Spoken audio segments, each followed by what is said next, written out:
What is radiation? Before we jump into levels, let's get clear on what radiation actually is. Radiation is simply energy moving through space, and it can take the form of waves like X-rays and gamma rays, or particles like alpha and beta particles. Not all radiation is harmful. Visible light is radiation. Radio waves, microwaves, and infrared are radiation too. The kind we worry about is ionizing radiation, the type that has enough energy to knock electrons out of atoms and damage DNA. This is the kind used in medical imaging, nuclear power, and unfortunately, in nuclear weapons. Radiation doses are measured in sieverts, SV. That's the international standard unit. But 1 sievert is actually a very large amount, so in practice we usually talk about millisieverts, MSV, which are 1,000th of a sievert. To give you perspective, most people will only ever experience a few millisieverts per year in everyday life. 0 to 3 millisieverts, everyday background radiation. Every single one of us lives with radiation all the time. On average, a person gets about 2 to 3 MSV per year just from natural sources. This is called background radiation, and it comes from the soil, cosmic rays from space, radon gas in the air, and even from food. For example, bananas contain potassium-40, a naturally radioactive isotope. Eating 1 banana gives you about 0.1 microsieverts, which is a millionth of a sievert. It's tiny, but technically measurable. If you fly on a plane, especially at high altitudes, you get exposed to more cosmic radiation because the atmosphere is thinner. A round-trip flight from New York to London might give you 0.05 MSV. Not dangerous, but proof that radiation is everywhere.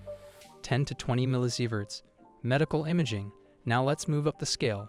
Radiation isn't always bad. It's actually one of the most powerful tools in modern medicine. A chest X-ray gives you about 0.1 MSV, while a CT scan of the abdomen can deliver around 10 MSV in a single session. That's like receiving several years' worth of background radiation all at once. Doctors don't order these tests lightly, but they do it because the benefits far outweigh the risks. Detecting a tumor early is worth the small added cancer risk from the scan. Still, it's also why doctors avoid unnecessary imaging. They try to minimize exposure whenever possible. 50 to 100 millisieverts, noticeable cancer risk. At around 100 MeV, scientists start to see measurable long-term effects. Studies show that cancer risk increases at this level. This is why radiation workers, such as those at nuclear power plants or in hospitals that use X-rays, have strict exposure limits. In most countries, the maximum allowed yearly dose for workers is around 50 MSV, while the general public is limited to much less.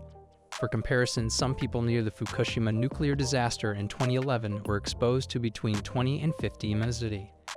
That's not enough to cause immediate sickness, but it does raise long-term health concerns.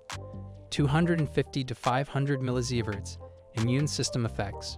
When exposure jumps into the hundreds of millisieverts, we start seeing immediate health effects. At around 250 MSV in a short burst, the body's white blood cell count drops.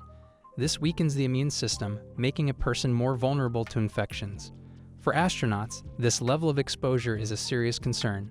Space travel exposes them to cosmic rays, especially outside Earth's magnetic field.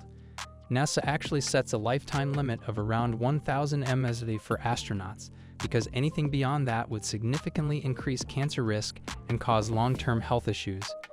This is one of the biggest challenges for sending humans to Mars. It's not just the distance, it's the radiation. 1 sievert, radiation sickness begins. Once we reach 1 SV, things get serious. A person exposed to this level all at once can develop mild radiation sickness. Symptoms include nausea, fatigue, and lowered immune response. While most people would recover from this, the long-term cancer risk rises sharply, about a 5% increase in fatal cancer odds. This level was experienced by some of the survivors of Hiroshima and Nagasaki during World War II. Many lived for decades after exposure, but their cancer rates were much higher than average. 2 to 3 sieverts, severe radiation sickness. At doses between 2 and 3 SV, radiation sickness becomes much more severe. Victims often suffer vomiting, diarrhea, hair loss, and serious immune system collapse. Without medical treatment, many people die from infections or organ failure. With advanced medical care, survival is possible. Bone marrow transplants, antibiotics, and supportive treatment can help patients recover. Still, the long-term health consequences remain devastating. Many early nuclear workers and accident victims experience this range of exposure. 4 to 5 sieverts, the 50% lethal dose. This range is often referred to as the LD50, meaning the dose at which 50% of people will die without treatment. At 4 to 5 SV, severe radiation sickness sets in quickly, and death usually occurs within weeks if no medical help is provided. Even with treatment, recovery is difficult and long-term damage is almost certain. This was tragically seen in many of the Chernobyl firefighters who rushed into the burning reactor in 1986. Many received doses in this exact range and did not survive. 6 to 7 sieverts, extremely dangerous exposure. At this level, survival rates are very low, even with the best hospital care.